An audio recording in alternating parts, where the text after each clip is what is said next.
भगवान का मंगल में विवाह हुआ देवी रुक्मणी से। ब्याह हुआ, ठाकुर जी की कृपा से इनके यहां एक पुत्र भी उत्पन्न हुआ। भगवान सुखदेव कह रहे हैं, कामस्तु वसुवासुदेवांशो दग्धः प्रागरुद्रमन्युना देहोपपत्तये भूयस्तमेव प्रत्यपद्यत। कामस्तु वासुदेवांशो, कामदेव ही भगवान के यहां पुत्र बन के पधारे। भगवती रुक्मणी के यहां सुंदर बालक का प्राकट्य हुआ, नाम रखा गया प्रद्युम्न। ये महाराज कामदेव थे। आपने सुना होगा, जब कामदेव ने भगवान शिव की समाधि को भग्न किया तो भगवान शिव ने अपने तृतीय नेत्र के तेज से काम को भस्मीभूत कर दिया। बाद में भगवती रति चरणों में गिर गई, महादेव आप अशरण शरण है, मेरे पति का क्या दोष था बताइए। अरे परमार्थ के लिए उन्होंने आपकी समाधि भग्न की, मेरे पति का दोष नहीं है। जो सत्पुरुष होते हैं, सज्जन पुरुष होते हैं, वो परमार्थ पथ पथिक होकर सहायता करते हैं लोगों की। देवताओं के कार्य सिद्धि के लिए मेरे प्रियतम ने आपकी समाधि को भग्न किया। महादेव मुझ पे कृपा करो। भगवान शिव ने वरदान दे दिया, जब जदुवंश कृष्ण अवतारा, जब जदुवंश कृष्ण अवतारा, जब यदुवंश कृष्ण अवतारा,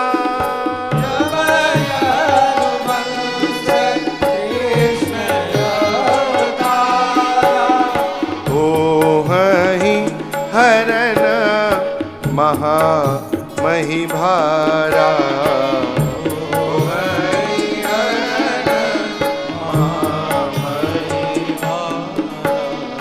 कृष्ण तनय हो हहीं पति तोरा, कृष्ण तनय हो हहीं पति तोरा, वचन अन्यथा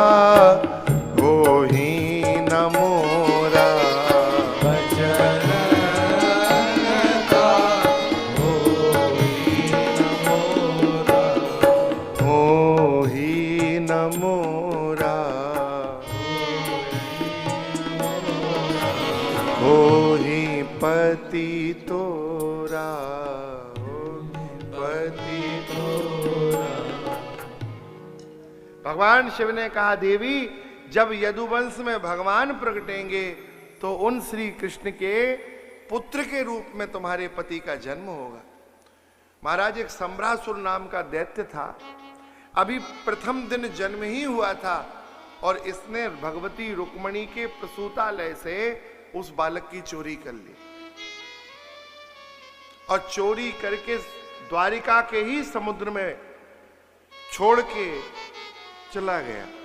एक मछली ने पाया, विधना का कैसा दिव्य विधान था। वो मछली सम्भरासुर की रसोई में पहुंच गई। भगवती रति तो सब जानती थी, वो सम्भरासुर की रसोई में भोजन बनाने का कार्य करते थे।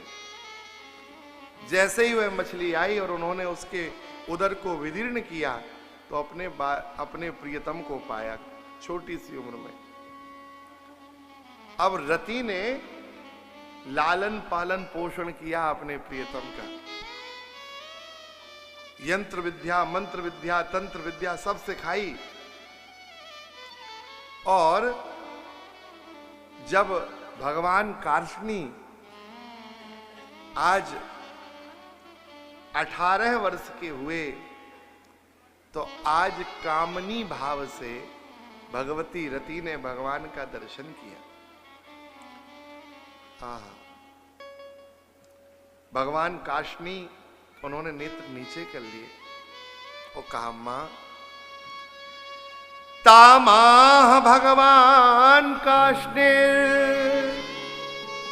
मातस्थे मतिरन्यथा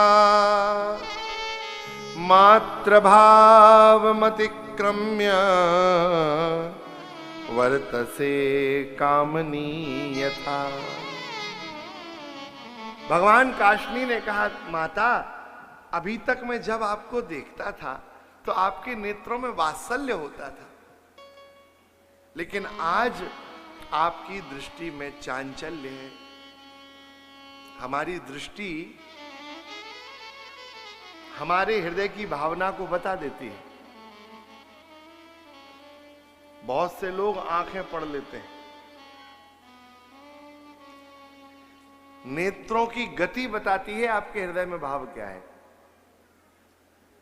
श्री प्रद्युम्न जी ने कहा, मां अभी तक तो मुझे वात्सल्य दिखता था, लेकिन आज जैसे कोई प्रियतमा, कोई प्रियसी अपने प्रियतम को निहारे, जैसे कोई कामनी अपने प्रियतम का दर्शन करे, ऐसे आपकी दृष्टि दिख रही है।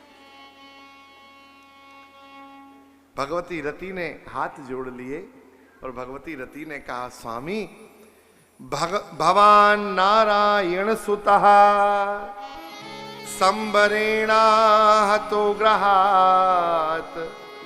महाराज आप मेरे पुत्र नहीं हैं, आप नारायण सुतः, आप श्री कृष्ण के पुत्र हैं।